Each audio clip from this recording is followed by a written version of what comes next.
Hello दोस्तों, मैं आशीष कुमार अपने YouTube channel Bihar GK tricks में आपका स्वागत करता हूं। आज हम लोग भारत का भूगोल के अंतर्गत जलवायु चैप्टर के पहले एक्सरसाइज मानसून के बारे में इस वीडियो में पढ़ेंगे। तो यदि आप लोगों ने अब तक हमारा channel Bihar GK tricks subscribe नहीं किया है तो इसे सब्सक्राइब कर लें, साथ ही बेल आइकन को जरूर दबाएँ। तो आइए वीडियो को स्टार्ट करते हैं। तो सबसे पहले हम लोग इसके नोट्स को पढ़ेंगे। तो आइए इसके नोट्स को पढ़ते हैं। मानसून शब्द की उत्पत्ति अरबी भाषा के मौसम शब्द से हुई है। किससे?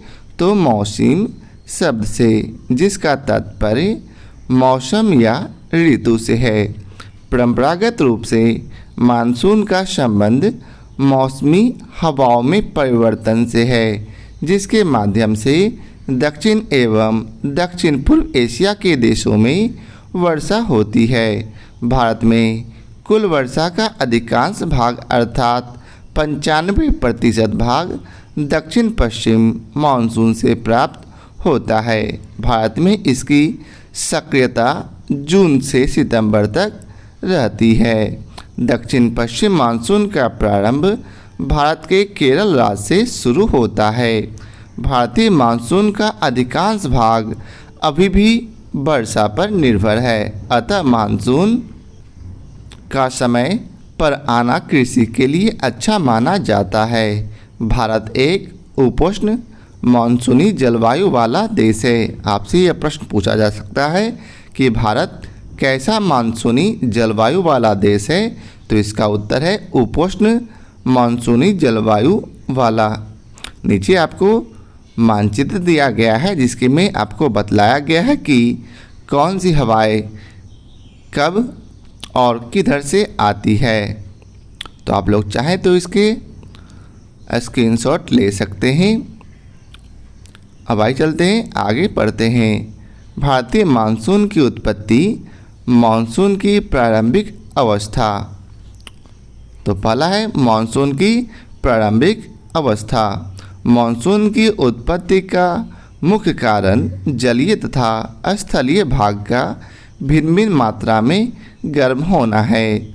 ग्रीष्म ऋतु में भारत के उत्तरी पश्चिमी भाग में तापमान बहुत ऊंचा हो जाता है, जिस कारण वहां पर निम्न वायुदाब क्षेत्र विकसित हो जाता है। इसके विपरीत हिंद महासागर अपेक्षाकृत ठंडा रहता है और वहां उच्च वायुदाब बना रहता है। इससे अंतः उष्णकटिबंधीय अभिसरण क्षेत्र अर्थात इंटर ट्रॉपिकल कन्वर्जेंस अर्थात ITCZ उत्तर की ओर स्थानांतरित हो जाता है। अंतः उष्णकटिबंधीय अभिसरण क्षेत्र अर्थात ITCZ विषुवत रेखा के निकट निम्न वायुदाब वाला क्षेत्र है। याद रखेंगे कि ITCZ क्या है? तो यह विषुवत रेखा के निकट निम्न वायुदाब वाला क्षेत्र है, जहां उत्तरी तथा दक्षिणी गोलार्ध से व्यापारिक पवनें आकर मिलती है। इस क्षेत्र में वायु ऊपर की ओर उठते हैं। इसके उत्तर की ओर खिसकने से दक्षिण पूर्वी व्यापारिक पवनें 40 डिग्री से 60 डिग्री पूर्वी देशांतर के बीच भूमध्य रेखा पार करती है और दिशा परिवर्तन के बाद ये दक्षिण पश्चिम मानसून के रूप में भारत में प्रवेश करती है। आगे है अंतः उष्णकटिबंधीय अभिसरण क्षेत्र की स्थिति में परिवर्तन का संबंध हिमालय के दक्षिण भारत में पश्चिमी जेट प्रवाह द्वारा अपनी स्थिति से प्रत्यावर्तन से भी है। आगे है पूर्वी जेट प्रवाह। पूर्वी जेट प्रवाह की उत्पत्ति हिमालय तथा तिब्बत के उच्च स्थलों के ग्रीष्म तापन से होती है। इन उच्च स्थलों में हुए विकिरण से क्षोभ मंडल में वायु का दक्षिणावर्ती परिसंचरण अर्थात क्लॉकवाइज सर्कुलेशन आरंभ हो जाता है और वायु राशि दो दिशाओं में चलने लगती है। इन धाराओं में एक भूमध्य रेखा की ओर बहने लगती है, जिसे पूर्वी जेट प्रवाह के नाम से जाना जाता है। याद रखेंगे कि जो हवाएं भूमध्य सागर की ओर बहती है उन्हें पूर्वी जोट के नाम से जानते हैं। वहीं पश्चिमी जेट प्रवाह ग्रीष्म ऋतु में भी मध्य एशिया के ऊपर बहती है। भारतीय मानसून पर हिमालय एवं तिब्बत का बहुत गहरा प्रभाव पड़ता है। भारत में मानसून पवनों की उत्पत्ति हिमालय एवं मध्य एशिया के ग्रीष्म तापन तथा भूमध्य रेखीय द्रोणी के ऊपर की ओर स्थानांतरण के संयुक्त प्रभाव का परिणाम है।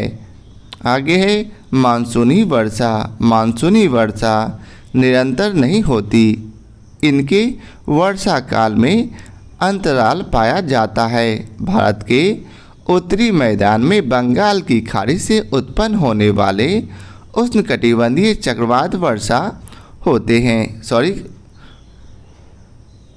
चक्रवात वर्षा करते हैं। भारत के उत्तरी मैदान में बंगाल की खाड़ी से उत्पन्न होने वाले उष्णकटिबंधीय चक्रवात वर्षा करते हैं, जबकि पश्चिमी तटीय भाग में वर्षा दक्षिण पश्चिम मानसून द्वारा होती है। भारत के पश्चिमी तट पर वर्षा की गहनता समुद्र तट से दूर घटने वाली मौसमी दशाओं तथा पूर्वी अफ्रीका के तट के साथ भूमध्य रेखीय जेट प्रवाह की स्थिति पर निर्भर करती है।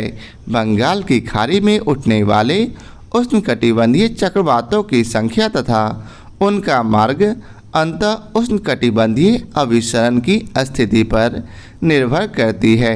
इसे मानसून द्रोणी कहते हैं। अब आगे है मानसून में विच्छेदन। मानसून में विच्छेदन जब मानसून पवनें 2 सप्ताह या इससे अधिक अवधि के लिए वर्षा करने में असफल रहती है तो वर्षा काल में शुष्क दौर आ जाता है।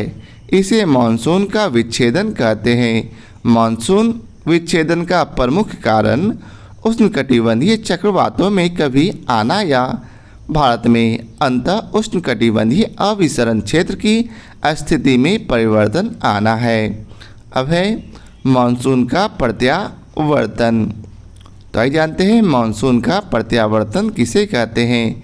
दक्षिण पश्चिमी मानसून भारत के उत्तर पश्चिम भाग से 1 सितंबर से लौटना शुरू कर देता है और 15 सितंबर तक पश्चिमी उत्तर प्रदेश, पंजाब, हरियाणा, राजस्थान तथा गुजरात के अधिकांश भागों में चला जाता है।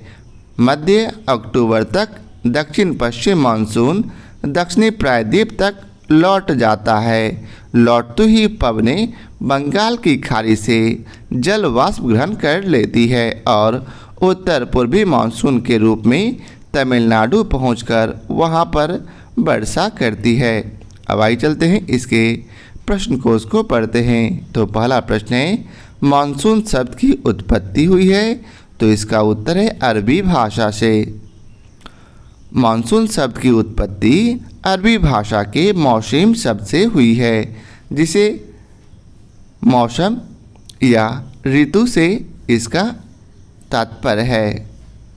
अब अगला प्रश्न है निम्न कथनों पर विचार कीजिए। कथन ए में बतलाया गया है भारत मूलतः एक मानसूनी देश है, वही कारण आर है ऊंची हिमालय उसे जलवायु संबंधी विशिष्टता प्रदान करती है। उपयुक्त के संदर्भ में निम्न में से कौन सा एक सही उत्तर है, तो इसका उत्तर है ए, अर्थात ए और आर दोनों सही हैं और आर ए का सही स्पष्टीकरण है।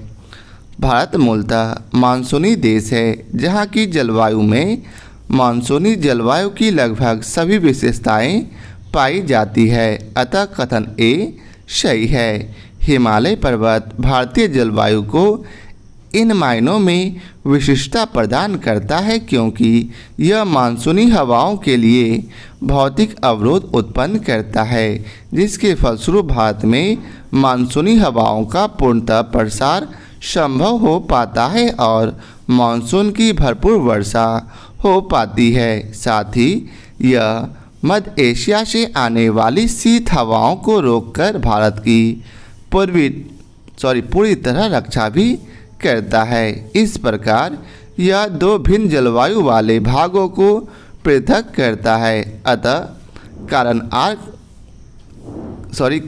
आर कथन ए की सही व्याख्या भी है। अब आइए चलते हैं अगले प्रश्न पर। तो अगला प्रश्न है, नीचे दिए हुए भारत के मानचित्र पर ध्यान दीजिए। दिए गए निर्देशों के साथ मानचित्र को देखकर बताना है कि वह किसके वितरण के संदर्भ में है। तो आप लोग यहाँ देख सकते हैं, इसे मैं थोड़ा छोटा कर दिया हूँ ताकि आप लोग अच्छे से देख सकें। तो इसका उत्तर है डी अर्थात मध्य ताप का।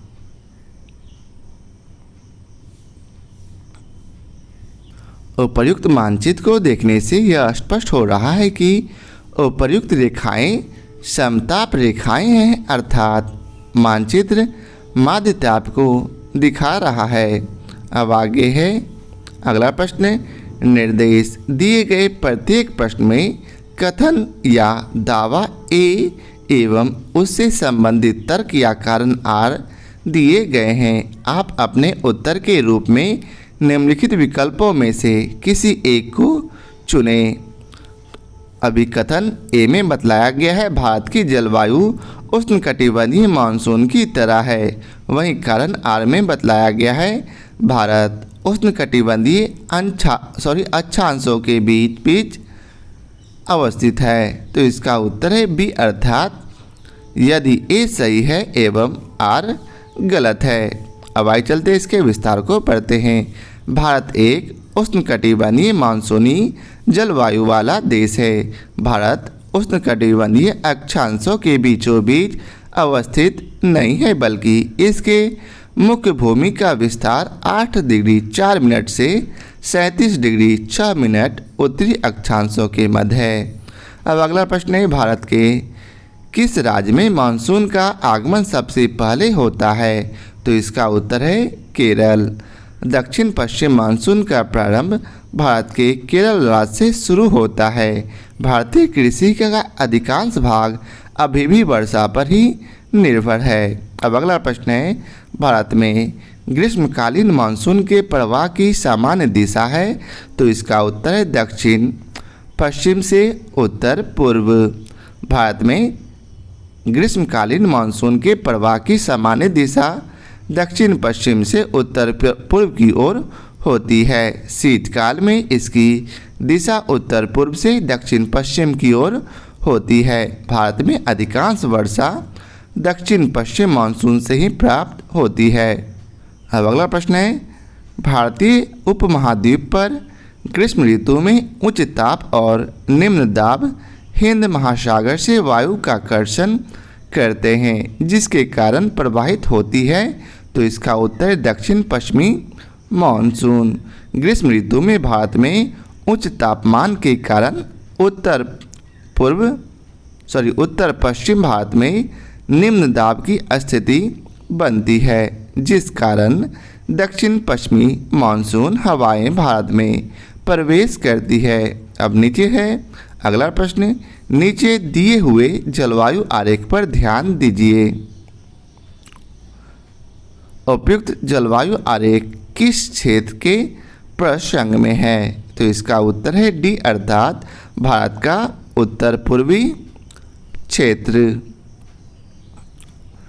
उपयुक्त जलवायु आरेख में प्रदर्शित जलवायुविक तत्वों को देखने से स्पष्ट है कि यह उत्तर पूर्वी क्षेत्र की जलवायु विशिष्टताएं हैं। अब अगला प्रश्न है, निम्नलिखित में से कौन सा एक सबसे सूखा स्थान है। तो इसका उत्तर है लेह है। लेह भारत में सबसे कम वर्षा का क्षेत्र है। यह भारत का सबसे शुष्क स्थल है।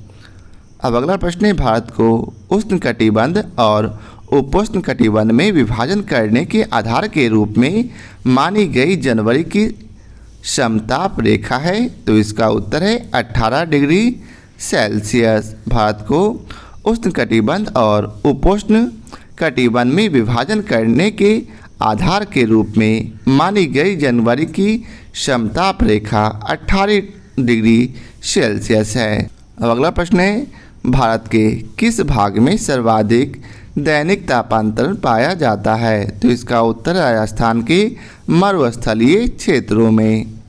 भारत में राजस्थान के मरुस्थलीय क्षेत्रों में सर्वाधिक दैनिक तापांतरण पाया जाता है। यहाँ का तापमान असामान्य रूप से दिन की अपेक्षा रात में कम होता है। दैनिक तापांतरण मरुस्थलीय जलवायु की विशेषताओं में से एक है। अब अगला प्रश्न है, तमिलनाडु में मानसून के सामान्य महीने कौन से हैं? तो इसका उत्तर है नवंबर से दिसंबर। अक्टूबर से दिसंबर माह के मध्य दक्षिण भारत में उत्तर पूर्व मानसून का मौसम रहता है, जो मुख्य रूप से आंध्र प्रदेश, रायलसीमा, तमिलनाडु में सक्रिय रहता है। यही तमिलनाडु की मुख्य वर्षा वाली अवधि होती है। उल्लेखनीय है कि इसी मानसून के समय 26 दिसंबर 2004 को तमिलनाडु के तटीय क्षेत्रों में सुनामी आई थी। इस प्रकार सही उत्तर विकल्प डी होगा। अब अगला प्रश्न है, भारतीय मानसून मौसमी विस्थापन से इंगित है, जिसका कारण है? तो इसका उत्तर है ए अर्थात स्थल तथा समुद्र का विभेदी तापन। भारतीय मानसून मौसमी विस्थापन वाला है, जिसकी दिशा 6 माह तक उत्तर पूर्व से दक्षिण पश्चिम तथा शेष 6 माह तक अर्थात ग्रीष्म में दक्षिण पश्चिम से उत्तर पूर्व रहती है। इन मानसूनी हवाओं की उत्पत्ति तापक्रम में भिन्नता के कारण होती है या अन्य किसी कारण से इस पर पर्याप्त मतभेद है। इसके लिए 2 संकल्पनाओं का प्रतिपादन किया गया है। तो पहला है तापीय संकल्पना, अर्थात मानसून की उत्पत्ति स्थल एवं जल के असमान संगठन तथा उनके गर्म एवं ठंडा होने के विरोधी स्वभाव के कारण होती है, अर्थात इस पर सूर्य के उत्तरायण एवं दक्षिणायन होने का पर्याप्त प्रभाव पड़ता है। वहीं दूसरा है नवीन संकल्पना, जिसके अनुसार मानसूनी हवाओं की उत्पत्ति वायुदाब और हवाओं की पेटियों के खिसकाव के कारण होती है। इस संकल्पना का पहली बार प्रतिपादन फलोन नामक विद्वान ने किया था। अब अगला प्रश्न है, निम्नलिखित कथनों पर विचार कीजिए। पहला कथन है, दक्षिणी भारत से उत्तरी भारत की ओर मानसून की अवधि घटती है, और दूसरा है उत्तरी भारत के मैदानों में वार्षिक वृष्टि की मात्रा पूर्व से पश्चिम की ओर घटती है। उपयुक्त में से कौन सा कथन सही है? तो इसका उत्तर है सी अर्थात 1 और 2 दोनों सही है। दक्षिण भारत की अपेक्षा उत्तर भारत में मानसून की अवधि कम होती है। दक्षिण भारत में मानसून जून के प्रथम सप्ताह में प्रवेश करता है, जबकि उत्तर भारत में प्रवेश करने में दक्षिण की अपेक्षा अधिक समय लगता है। इसी प्रकार वापसी में भी मानसूनी हवाएं दक्षिण भारत की अपेक्षा उत्तर भारत से जल पलायन करती है। उत्तर भारत के मैदानों में वार्षिक वृष्टि की मात्रा पूर्व से पश्चिम की ओर घटती जाती है। अब अगला प्रश्न है, भारतीय मानसून का पूर्वानुमान करते समय कभी कभी समाचारों में उल्लिखित इंडियन ओशन डाइपोल के संदर्भ में निम्नलिखित कथनों में से कौन सा सही है? पहला है आईओडी परिघटना उष्णकटिबंधीय पश्चिमी हिंद महासागर एवं उष्णकटिबंधीय पूर्वी प्रशांत महासागर के बीच सागर पृष्ठ तापमान के अंतर से विशेषित होती है। वहीं दूसरा है आईओडी परिघटना मानसून पर एल नीनो के असर को प्रभावित कर सकती है।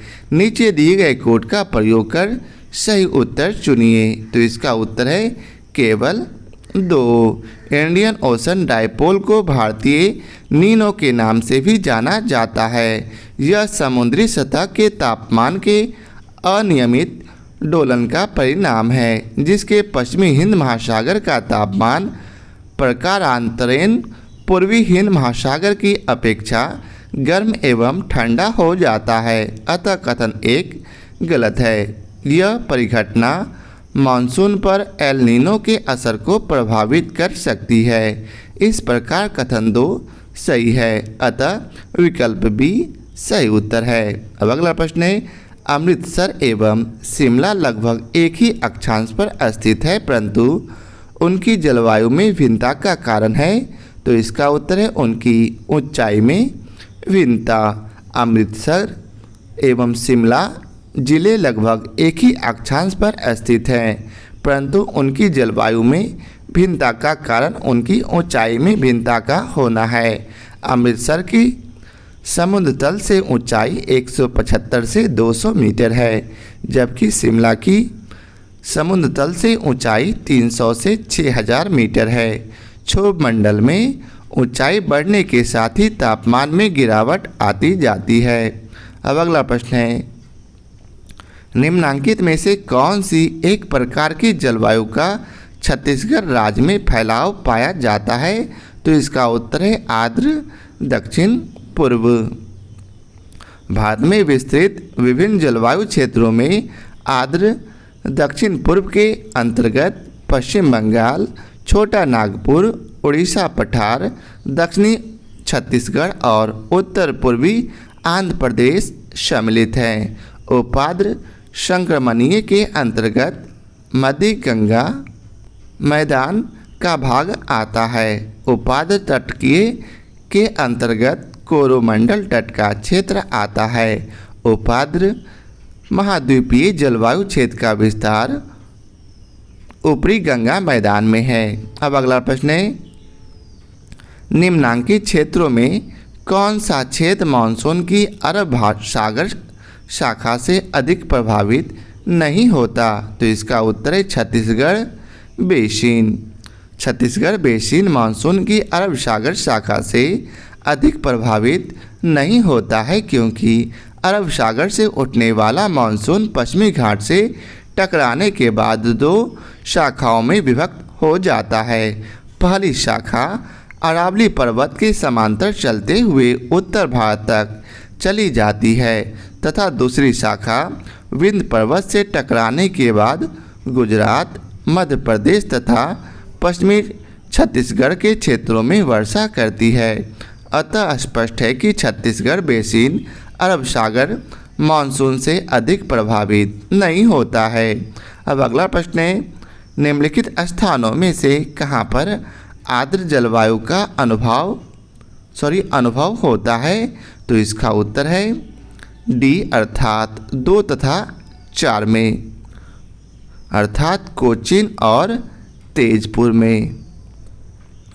कोचीन और तेजपुर में अधिक आर्द्र जलवायु का अनुभव होता है, क्योंकि यहाँ वर्षा अधिक होती है। कोची में 3228 मिलीमीटर, अहमदाबाद में 800 मिलीमीटर, लुधियाना में 730 मिलीमीटर तथा तेजपुर में 1600 मिलीमीटर वर्षा होती है। अतः स्पष्ट है कि कोची एवं तेजपुर में अन्य दोनों स्थानों की अपेक्षा अधिक वर्षा होती है। यहाँ वर्षा वर्ष के कई महीनों में होती है, अतः आर्द्र जलवायु का यहाँ अनुभव किया जा सकता है। अब अगला प्रश्न है, मानसून का निवर्तन इंगित होता है, निम्नांकित कूटों से अपना उत्तर चुनिए। तो इसका उत्तर है सी अर्थात 1, 2 और 3 से, अर्थात साफ आकाश से, दूसरा बंगाल की खाड़ी में अधिक दाब परिस्थिति से और तीसरा स्थल पर तापमान के बढ़ने से।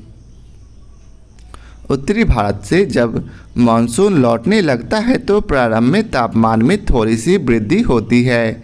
मानसून के लौटने के साथ साथ उत्तर पश्चिम में विस्तृत निम्न दाब का क्षेत्र बंगाल की खाड़ी की ओर बढ़ने लगता है। इस समय आकाश स्वच्छ हो जाता है। अब अगला प्रश्न है, निम्नलिखित कथनों पर विचार कीजिए और उपयुक्त कथनों में से कौन सा सही है? तो आइए पढ़ते हैं पहले कथन को। पूरे वर्ष 30 डिग्री नॉर्थ और 60 डिग्री साउथ अक्षांशों के बीच बहने वाली हवाएं पछुआ हवाएं कहलाती है। वहीं दूसरा है, भारत के उत्तर पश्चिमी क्षेत्र में शीतकालीन वर्षा लाने वाली आर्द्र वायु सहनतियाँ पछुआ हवाओं के भाग है। तो इसका उत्तर है बी, अर्थात इसमें केवल 2 सही है। सामान्यतः 30 डिग्री से 60 डिग्री अक्षांशों के मध्य दोनों गोलार्धों में पछुआ पवनें चलती है। उपोष्ण वायुदाब कटिबंध से उपध्रुवीय, निम्न वायुदाब कटिबंध की ओर चलने वाली पश्चिमी पवनों को पछुआ पवन कहते हैं। पछुआ पवनों का सर्वश्रेष्ठ विकास दक्षिणी गोलार्ध में 40 डिग्री से 65 डिग्री अक्षांशों के मध्य होता है, जबकि भारत के उत्तर पश्चिमी क्षेत्र में शीतकालीन वर्षा पश्चिमी विक्षोभ के कारण होती है। पश्चिमी विक्षोभ पछुआ हवाओं के ही भाग हैं जो जेट स्ट्रीम के सहारे यहाँ प्रभावित होते हैं एवं वर्षा करते हैं। अब अगला प्रश्न है, इंटरट्रॉपिकल कन्वर्जेंस जोन एक निम्न वायुदाब पेटी स्थित है। तो इसका उत्तर है भूमध्य रेखा पर। इंटरट्रॉपिकल कन्वर्जेंस जोन अर्थात ITCZ या अंतः उष्णकटिबंधीय अविसरण क्षेत्र विषुवतीय अर्थात भूमध्य रेखीय अक्षांशों में विस्तृत गर्त एवं निम्न दाब का क्षेत्र होता है। यहाँ पर उत्तर पूर्वी एवं दक्षिण पूर्वी व्यापारिक पवनें आपस में मिलती है।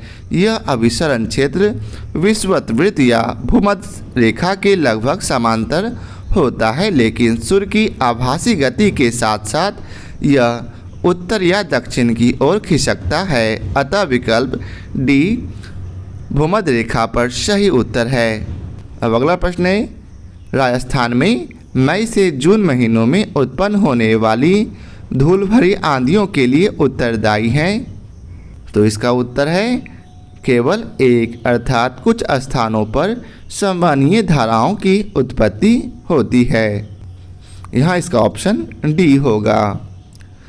मई से जून माह में पश्चिम की तरफ से गर्म हवाएं चलती है जिन्हें लू कहते हैं।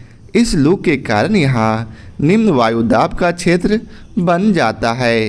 इस निम्न वायुदाब की पूर्ति हेतु उच्च वायुदाब वाले क्षेत्रों से तेजी से हवा उठकर आती है जो अपने साथ धूल भरी आंधियाँ लाती है। अतः कुछ स्थानों पर संवहनीय धाराओं की उत्पत्ति राजस्थान में मई से जून माह में उत्पन्न होने वाली धूल भरी आंधियों के लिए उत्तरदायी हैं। अरावली पर्वत श्रेणियाँ मानसूनी हवाओं के चलने की दिशा के अनुरूप होने के कारण मार्ग में बाधक नहीं बन पाती, अतः मानसून पवन सीधी निकल जाती है। तो यह था आज के वीडियो का आखिरी प्रश्न। आशा करता हूँ आप लोगों को हमारा यह वीडियो पसंद आया हो। यदि आप लोगों को हमारा यह वीडियो पसंद आया हो तो इसे लाइक और शेयर जरूर करें। फिर मिलते हैं नए चैप्टर के साथ। आज के लिए बहुत बहुत धन्यवाद।